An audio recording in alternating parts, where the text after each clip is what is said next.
ನಮಸ್ಕಾರ ವೀಕ್ಷಕರೇ, ನೀವು ನ್ಯೂಮರಾಲಜಿ ಫಾಲೋ ಮಾಡ್ತೀರಾ? ನಿಮ್ಮ ಬರ್ತ್ ನಂಬರ್ ಹಾಗೆ ಫ್ಯೂಚರ್ ನಂಬರ್ ಗೊತ್ತಾ? ನ್ಯೂಮರಾಲಜಿ ಹಾಗೆ ಆಸ್ಟ್ರಾಲಜಿ ಒಂದೇನಾ? ನಮ್ಮ ಲೈಫಲ್ಲಿ ಎಲ್ಲೆಲ್ಲಿ ಈ ನ್ಯೂಮರಾಲಜಿನ ಉಪಯೋಗಿಸ್ಕೊಳ್ಬಹುದು ಅಂತ ತಿಳಿದುಕೊಳ್ಳೋಣ ಇಂದಿನ ಮನೋಸಿಂಚನ ಕಾರ್ಯಕ್ರಮದಲ್ಲಿ. ನಾನು ಸೌಮ್ಯ ಭಾರದ್ವಾಜ್. ಇಂದಿನ ಕಾರ್ಯಕ್ರಮದಲ್ಲಿ ನ್ಯೂಮರಾಲಜಿ ಬಗ್ಗೆ ಸಾಕಷ್ಟು ವಿಶೇಷ ಮಾಹಿತಿಗಳನ್ನು ನೀಡೋದಕ್ಕೆ ನಮ್ಮೊಟ್ಟಿಗಿದ್ದಾರೆ ಸವಿಕಲ್ಪ ಹಾಲಿಸ್ಟಿಕ್ ಸೆಂಟರ್ನ ಫೌಂಡರ್ ಹಾಗೂ ಎನರ್ಜಿ ಥೆರಪಿಸ್ಟ್ ಶ್ರೀಮತಿ ರಮ್ಯಾ ಸುರೇಶ್. ಬನ್ನಿ ಅವರನ್ನ ಕಾರ್ಯಕ್ರಮಕ್ಕೆ ಸ್ವಾಗತ ಮಾಡಿಕೊಳ್ಳೋಣ. ಮೇಡಮ್, ಕಾರ್ಯಕ್ರಮಕ್ಕೆ ಸ್ವಾಗತ. ಎಲ್ಲರಿಗೂ ನಮಸ್ಕಾರ, ಶುಭ ಸಂಜೆ. ನಿಮ್ಮ ಜೀವನದಲ್ಲೂ ಆರ್ಥಿಕ ಸಮಸ್ಯೆ, ಆರೋಗ್ಯ ಸಮಸ್ಯೆ ಇದ್ರೆ, ಅದಕ್ಕೆ ಪರಿಹಾರ ಬೇಕಿದ್ರೆ ನಮ್ಮ ಕಾರ್ಯಕ್ರಮಕ್ಕೆ ಕರೆ ಮಾಡಿ ಮಾತನಾಡಬಹುದು. ಇಲ್ಲವಾದಲ್ಲಿ ಸವಿಕಲ್ಪ ಹಾಲಿಸ್ಟಿಕ್ ಸೆಂಟರ್ಗೆ ನೇರವಾಗಿ ಭೇಟಿ ಮಾಡಬೇಕಾದಲ್ಲಿ ಮೊದಲೇ ಕಾಲ್ ಮಾಡಿ ಅಪಾಯಿಂಟ್ಮೆಂಟ್ ಅನ್ನ ಪಡೆದುಕೊಳ್ಳಿ. ಮೇಡಮ್, ಇವತ್ತಿನ ಟಾಪಿಕ್ ನ್ಯೂಮರಾಲಜಿ. ನ್ಯೂಮರಾಲಜಿ ಅಂದ್ರೆ ಸಂಖ್ಯಾಶಾಸ್ತ್ರ ಅಂತ ಎಲ್ರಿಗೂ ಗೊತ್ತೇ ಇದೆ. ಹೇಗೆ ನಮ್ಮ ಲೈಫಲ್ಲಿ ಈ ಸಂಖ್ಯಾಶಾಸ್ತ್ರ ಅನ್ನೋದು ವರ್ಕ್ ಆಗುತ್ತೆ? ನ್ಯೂಮರಾಲಜಿ ಒಂದು ಏನ್ಷಿಯಂಟ್ ಸ್ಟಡಿ ಅಂತ ಹೇಳ್ಬೋದು. ಆ ಕಾಲದಿಂದನೂ ಇದ್ರ ಬಗ್ಗೆ ಒಂದು ಏನಂತೀವಿ ರಿಸರ್ಚ್ಗಳನ್ನು ಮಾಡ್ತಾನೇ ಇದ್ದಾರೆ. ನ್ಯೂಮರಾಲಜಿ ಲೈಫಲ್ಲಿ ಯಾವ ರೀತಿ ಅಳವಡಿಸ್ಕೋಬೋದು, ಯಾವ್ಯಾವ ನಂಬರ್ಸು ಲೈಫಲ್ಲಿ ಯಾವ್ಯಾವ ರೀತಿ ಎಫೆಕ್ಟ್ ಆಗುತ್ತೆ. ಸೊ ಇದನ್ನು ಬಹಳಷ್ಟು ಜನ ಮೊದಲು ಓನ್ಲಿ ನ್ಯೂಮರಾಲಜಿ ಅಂದರೆ ನಂಬರ್ಸ್ ಪ್ರಕಾರ ಮಾತ್ರ ನೋಡೋರು. ಇತ್ತೀಚೆಗೆ ನಮ್ಮಲ್ಲಿ ಗ್ರಹಗಳನ್ನು ನಂಬ್ತಾ ಇರೋದ್ರಿಂದ ಮತ್ತು ನಕ್ಷತ್ರಗಳು, ರಾಶಿಗಳನ್ನು ನಂಬ್ತಾ ಇರೋದ್ರಿಂದ ಆಸ್ಟ್ರೋ ನ್ಯೂಮರಾಲಜಿ ಅಂತ ಮಾಡ್ಕೊಂಡಿದ್ದಾರೆ. ಅಂದರೆ ಗ್ರಹಗಳ ಪ್ರಕಾರ ನ್ಯೂಮರಾಲಜಿನ ಮಿಕ್ಸ್ ಮಾಡಿ ಎರಡಕ್ಕೂ ಒಂದು ರಿಸಲ್ಟ್ ಅಂತ ಹೇಳ್ಬೋದು, ಇಲ್ಲ ಒಂದು ಪರಿಹಾರ ಅಂತ ಹೇಳ್ಬೋದು. ಯಾರಿಗೆ ಏನು ಪ್ರಾಬ್ಲಮ್ ಆಗ್ತಾ ಇದೆ, ಗ್ರಹದೋಷ ಮತ್ತು ನ್ಯೂಮರಾಲಜಿ ಎರಡೂ ಮಿಕ್ಸ್ ಮಾಡಿ ಒಂದು ರಿಸಲ್ಟು ಅವ್ರಿಗೆ ಬೇಕಾದಂತಹ ಪರಿಹಾರಗಳನ್ನು, ಯಾವ ಏರಿಯಾದಲ್ಲಿ ಪರಿಹಾರಗಳು ಬೇಕು ಅದನ್ನು ಕೊಡ್ತಾ ಇದ್ದಾರೆ. ಇದನ್ನು ನಾವು ಸೈನ್ಸ್ ಅಂತಲೂ ಹೇಳ್ಬೋದು, ವೈಜ್ಞಾನಿಕವಾಗಿಯೂ ಹೇಳ್ಬೋದು. ಯಾಕಂದರೆ ಅಲ್ಲಿ ನಮ್ಮ ಪ್ಲಾನೆಟ್ಸ್ ಇದೆ. ಮತ್ತು ಇದನ್ನು ದೈವಿಕ ಅಂದರೆ ನಮ್ಮ ಸ್ಪಿರಿಚುವಲ್, ನಮ್ಮ ಒಂದು ಆಧ್ಯಾತ್ಮಿಕ ಜೀವನಕ್ಕೂ ನಾವು ಅದನ್ನು ಅಳವಡಿಸ್ಕೋಬೋದು. ಯಾಕಂದರೆ ನಾವು ನಮ್ಮಲ್ಲಿ ನಡೀತಾ ಇರೋವಂಥದ್ದನ್ನು ಅರ್ಥಕೊಳ್ಳೋಕ್ಕೆ, ನಮ್ಮ ಲೈಫಲ್ಲಿ ಏನು ಆಗ್ತಾ ಇದೆ ಅಂತ ಅರ್ಥಕೊಳ್ಳೋಕ್ಕೆ ಏನಾದರೂ ಒಂದು ಇನ್ಸ್ಟ್ರೂಮೆಂಟ್ ಬೇಕು. ಸೊ ಇದು ಒಂದು ಇನ್ಸ್ಟ್ರೂಮೆಂಟ್ ಅಂತ ಹೇಳ್ಬೋದು. ಈ ಅಕಲ್ಟ್ ಸೈನ್ಸ್ ಅಂತ ಬಂದಾಗ ಆಸ್ಟ್ರಾಲಜಿ ತುಂಬ ಎಫೆಕ್ಟಿವ್ ಆಗಿರುತ್ತೆ. ಅಕಲ್ಟ್ ಸೈನ್ಸ್ ಅಂದರೆ ನಮ್ಮ ಲೈಫಲ್ಲಿ ಏನೇನೆಲ್ಲ ಆಗ್ತಾ ಇದೆ, ಅದು ಯಾಕೆ ಆಗ್ತಾ ಇದೆ ಅಂತ ತಿಳ್ಕೊಳ್ಳೋದ್ರಲ್ಲಿ ಮಂತ್ರಶಕ್ತಿ, ಈ ಒಂದು ಬ್ಲ್ಯಾಕ್ ಮ್ಯಾಜಿಕ್ ಶಕ್ತಿಗಳು, ಅಥವಾ ನಮ್ಮ ಲೈಫಲ್ಲಿ ಗ್ರಹ ದೋಷಗಳು, ಇದೆಲ್ಲ ಅಕಲ್ಟ್ ಸೈನ್ಸ್ಗೆ ಬರುತ್ತೆ. ಸೊ ಇದರಲ್ಲಿ ನ್ಯೂಮರಾಲಜಿ, ಆಸ್ಟ್ರಾಲಜಿ ಒಂದು ಭಾಗ. ಸೊ ಜನಗಳಿಗೆ ಒಂದೇ ಹಳೆಯ ವಿಷಯ ಕೇಳಿ ಕೇಳಿ ಕೇಳಿ ಅದೇ ಹೇಳ್ತಾರೆ, ಅದೇ ಶನಿ ದೋಷ ಅಂತಾರೆ, ಅದೇ ರಾಹುಕೇತು ಶಾಂತಿ ಅಂತಾರೆ ಅಂತ ಅಂದಾಗ ಬಹಳಷ್ಟು ಜನ ಒಂದು ಹೊಸ, ಯಾಕಂದರೆ ಅಲ್ಲಿ ಏನೋ ಒಂದು ಲೆಸ್ ಇರುತ್ತೆ ಅವ್ರಿಗೆ, ಇನ್ನೂ ಏನೋ ತಿಳ್ಕೋಬೇಕು ಅನ್ನೋ ಒಂದು ಕುತೂಹಲತೆ ಇದ್ದಾಗ ಬಹಳಷ್ಟು ಜನ ಅವ್ರಿಗೆ ಬೇಕಾದಂತಹ ಒಂದು ಪರಿಹಾರಗಳಿರ್ಬೋದು, ಬೇಕಾದಂತಹ ಇನ್ಫಾರ್ಮೇಷನನ್ನು ಕೊಟ್ಟಾಗ ಇದನ್ನು ಪ್ರಾಕ್ಟೀಸ್ ಮಾಡೋಕ್ಕೆ ಸ್ಟಾರ್ಟ್ ಮಾಡ್ತಾರೆ. ನ್ಯೂಮರಾಲಜಿ ಅದೇನೆ. ಸೊ ನ್ಯೂಮರಾಲಜಿ ಪ್ಲೇನ್ ನ್ಯೂಮರಾಲಜಿ ಇದೆ, ಆಸ್ಟ್ರೋ ನ್ಯೂಮರಾಲಜಿ ಅಂತ ಇದೆ. ಈಗ ನಮ್ಮ ದೇಶದಲ್ಲಿ ಆಲ್ಮೋಸ್ಟ್ ಯೂಸ್ ಮಾಡ್ತಾ ಇರೋದು astro numerology.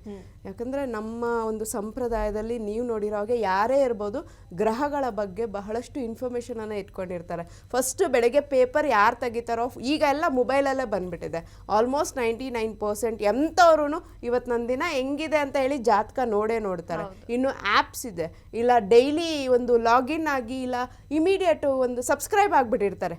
Daily numerology, daily astrology, daily horoscope, weekly horoscope, ಈ ಥರದಕ್ಕೆಲ್ಲ ಅವರು ರಿಜಿಸ್ಟರ್ ಆಗಿದ್ದಾಗ ಡೈಲಿ ಅದ್ರ ಬಗ್ಗೆ ಇನ್ಫಾರ್ಮೇಷನ್ ಬರ್ತಾನೇ ಇರುತ್ತೆ. ಸೊ ಫಸ್ಟ್ ಫೋನ್ ತೆಗೆದು ನೋಡೋದೆ ಇದನ್ನ, ಇವತ್ತು ಹೆಂಗಿದೆಯಪ್ಪ ನನ್ನ ದಿನ ಅಂತ ಹೇಳಿ. ಸೊ ನ್ಯೂಮರಾಲಜಿ ಈಗಿನ ಸಮಯದಲ್ಲಿ ಬಹಳಷ್ಟು ಒಂದು ಒಳ್ಳೆ ರೋಲನ್ನು ಪ್ಲೇ ಮಾಡ್ತಾ ಇದೆ ಲೈಫಲ್ಲಿ, ಮತ್ತು ಜನಗಳ ಮೈಂಡಲ್ಲಿ ಅದರದೇ ಆದಂತಹ ಜಾಗನ ಮಾಡ್ಕೊಂಡಿದೆ. ಓಕೆ, ಸೊ ನಮ್ಮ ನಂಬರ್ಸ್ ಹೇಗೆ ತಿಳ್ಕೊಳ್ಳೋದು ಸಂಖ್ಯಾಶಾಸ್ತ್ರದ ಪ್ರಕಾರ? ಸಂಖ್ಯಾಶಾಸ್ತ್ರ ಬಂದಾಗ ನಾವು ಆಸ್ಟ್ರೋ ನ್ಯೂಮರಾಲಜಿ ಬಗ್ಗೆ ಮಾತಾಡ್ತಾ ಇದ್ದೀವಿ ಇವತ್ತು. ಆಸ್ಟ್ರೋ ನ್ಯೂಮರಾಲಜಿ ಪ್ರಕಾರ ಈಗ 1ರಿಂದ 9 ನಂಬರನ್ನು ತಗೋತಾರೆ, 0 ಲೆಕ್ಕಕ್ಕಿರೋದಿಲ್ಲ. ಅದನ್ನು ಈ ABCD ಅಂತ ಹೇಳ್ತೀವಲ್ಲ, ಆ ABCD ಪ್ರಕಾರ ಹೇಳ್ಕೊಂಡು ಹೋದಾಗ ಐಗೆ 9 ಲಾಸ್ಟ್ ಆಗುತ್ತೆ, ಮತ್ತೆ J ಇಂದ ನಂಬರ್ 1ಗೆ ಬರುತ್ತೆ. ಈ ಥರ ಆ ಒಂದು ಆಲ್ಫಾಬೆಟ್ಸ್ನ ಹಾಕಿರ್ತಾರೆ. ನಿಮ್ಮ ಹೆಸರು ತಗೊಂಡಾಗ ಸೌಮ್ಯ ಅಂತ ಬಂದಾಗ ಆ ಎಷ್ಟನೇ ನಂಬರಲ್ಲಿದೆ ಆ ಥರ ಎಲ್ಲ ಮಾಡಿದಾಗ, ಸೊ ಅದನ್ನು ಕೌಂಟ್ ಮಾಡಿದಾಗ ಅದನ್ನೆಲ್ಲ ಪ್ಲಸ್ ಅಂತ ಹಾಕ್ಕೊಂಡು ಹೋದಾಗ ಅದನ್ನ ಲಾಸ್ಟಲ್ಲಿ ಆ್ಯಡ್ ಮಾಡ್ತೀವಿ. ಸೌಮ್ಯ ಅಂತ ಲಾಸ್ಟಲ್ಲಿ ಆ್ಯಡ್ ಮಾಡಿದಾಗ ನಿಮ್ಮದು 19 ನಂಬರ್ ಬರುತ್ತೆ. 19ನ ಆ್ಯಡ್ ಮಾಡಿದ್ರೆ 1 + 9 ಬಂದು 10 ಆಗುತ್ತೆ. 10ನಲ್ಲಿ 1 ತಗೋಬೇಕು, 0 ಕೌಂಟ್ಗಿಲ್ಲ.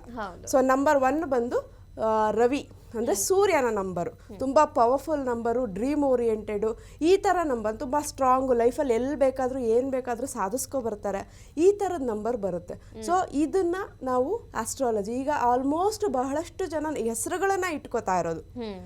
ನೀವು ನೋಡ್ದಿರೋ ಹಾಗೆ ಒಂದು ಈ ಸಂಖ್ಯಾಶಾಸ್ತ್ರದವ್ರ ಹತ್ರನೇ ಹೋಗಿ ಹೆಸರುಗಳನ್ನ ಇಡ್ಸ್ಕೊ ಬರ್ತಾ ಇದ್ದಾರೆ. ಆ ಒಂದು ಬೇಸಿಸ್ ಮೇಲೆ ಆ ಪವರನ್ನು ಯೂಸ್ ಮಾಡ್ತಾರೆ. ಮತ್ತು ಇನ್ನೂ ಸ್ವಲ್ಪ ಜನ ಫ್ಯೂಚರ್ ನಂಬರ್ ಮತ್ತು ಬರ್ತ್ ನಂಬರ್ ಅಂತ ತಗೋತಾರೆ.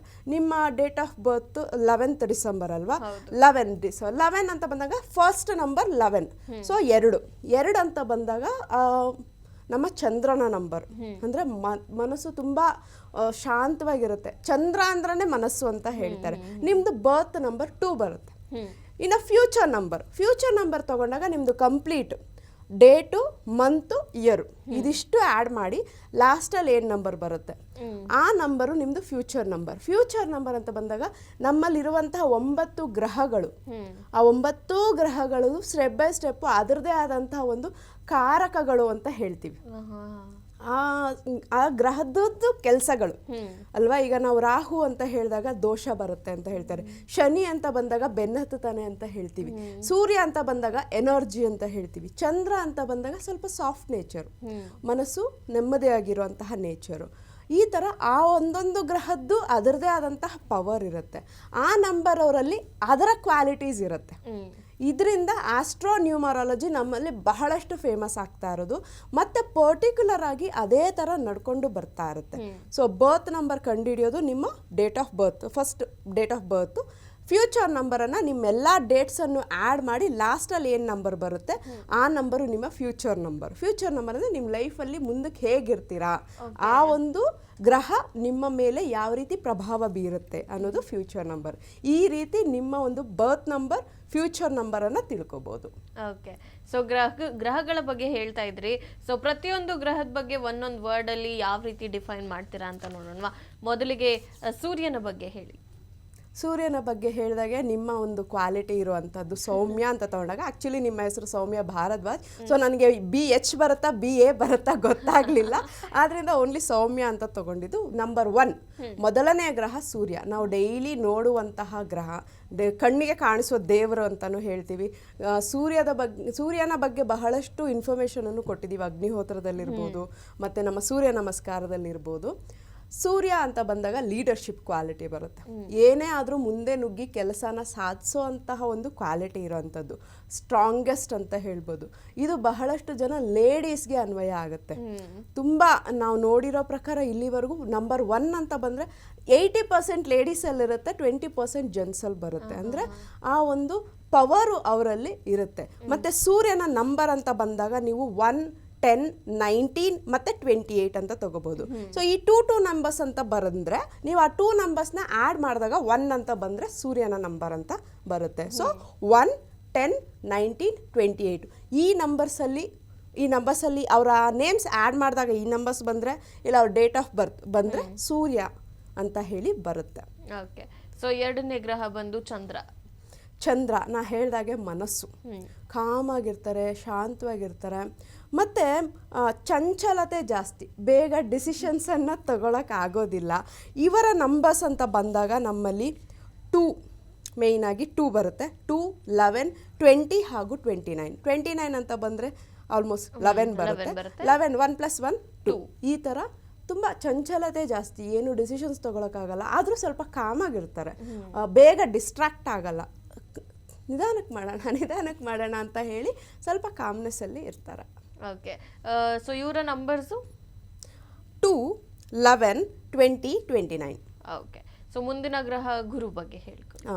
ಗುರು ಅಂತ ಬಂದಾಗ ನಮ್ಮಲ್ಲಿ ಇರುವಂತಹ ಗ್ರಹಗಳಲ್ಲಿ ಅತಿ ದೊಡ್ಡದು. ನಾವು ಆ ಕಾಲ ಸೈನ್ಸಿಂದನೂ ಓದ್ಕೊಂಬಂದಿನ ನಮ್ಮ ಹೈಸ್ಕೂಲ್ ಪ್ರೈಮರಿ ಸ್ಕೂಲಿಂದನೂ ದೊಡ್ಡ ಗ್ರಹ. ಇದಕ್ಕೆ ಗುರುಸ್ಥಾನನೇ. ಈ ಗ್ರಹ ಯಾರ ಒಂದು ಲೈಫಲ್ಲಿ ಕಾರಕಗಳು ಅಂತ ಹೇಳ್ತಿರ್ತೀವಿ, ಯಾರು ಈ ಡೇಟ್ಸಲ್ಲಿ ಹುಟ್ಟಿರ್ತಾರೆ 3, 12, 21 and 30 3 ಅಂತ ಬರೋದು, ಯಾರು ಈ ಗ್ರಹ ಈ ಒಂದು ನಂಬರ್ಸಲ್ಲಿ ಇದು ಮಾಡ್ತಾ ಇರ್ತಾರೆ, ಯಾರಿಗೆ ಈ ನಂಬರ್ಸ್ ವರ್ಕ್ ಆಗ್ತಾ ಇರುತ್ತೆ, ಅವರು ಒಂದು ಗುರು ಸ್ಥಾನದಲ್ಲೇ ಇರ್ತಾರೆ. ಮತ್ತು ಸ್ವಲ್ಪ ಏನಂತೀವಿ ಹಿಂದೆಯಿಂದ ನಿಂತ್ಕೊಂಡು ಪ್ಲೇ ಮಾಡ್ತಾರಲ್ಲ ಆ ಥರದವರು. ಅಂದರೆ ಬೇಗ ಮುಂದೆ ಬರೋಕ್ಕೆ ಇಷ್ಟ ಆಗಲ್ಲ, ಬಟ್ ಗೈಡೆನ್ಸ್ ತುಂಬ ಚೆನ್ನಾಗಿ ಕೊಡ್ತಾರೆ. ನಮ್ಮ ಕೃಷ್ಣ ಭಗವಾನ್ ಅಂತ ಹೇಳ್ಬೋದು. ಅಂದರೆ ಹಿಂದೆ ನಿಂತು ಕಾರ್ಯಗಳನ್ನು ಸಾಧನೆ ಮಾಡೋಕ್ಕೆ ಹೆಲ್ಪ್ ಮಾಡ್ತಾ ಇರ್ತಾರೆ. ಒಂದು ಗುರು ಸ್ಥಾನದಲ್ಲೇ ಇರ್ತಾರೆ ಅವರು. ಮತ್ತು ಸ್ಪಿರಿಚುವಲ್ ಲೈಫಲ್ಲಿ ತುಂಬ ಚೆನ್ನಾಗಿ ಏಳಿಗೆ ಇರುತ್ತೆ. ನೀವು ನೋಡಿ ಸದ್ಗುರು ಅವ್ರದ್ದು ಡೇಟ್ ಆಫ್ ಬರ್ತ್, ಓಕೆ, ಮತ್ತು ಅದು 23 ಅಂತ ಬಂದರೆ ಅವ್ರದ್ದು ನಂಬರ್ 3 ಬರುತ್ತೆ. ರವಿಶಂಕರ್ ಗುರೂಜಿ ಅವ್ರದ್ದು ನಂಬರ್ 3 ಅಂತಲೇ ಬರುತ್ತೆ ಅಂತಾರೆ. 3 ಅಂತ ಯಾರ್ಯಾರೆಲ್ಲ ಬರ್ತಾರೋ ಅವ್ರು ಆಲ್ಮೋಸ್ಟ್ ಸ್ಪಿರಿಚುವಲ್ ಲೈಫಲ್ಲಿ ಗುರು ಸ್ಥಾನದಲ್ಲೇ ಇದ್ದಾರೆ. ಸೊ ಅವರ ನಂಬರ್ಸು 3, 12, 21 ಆ್ಯಂಡ್ 30.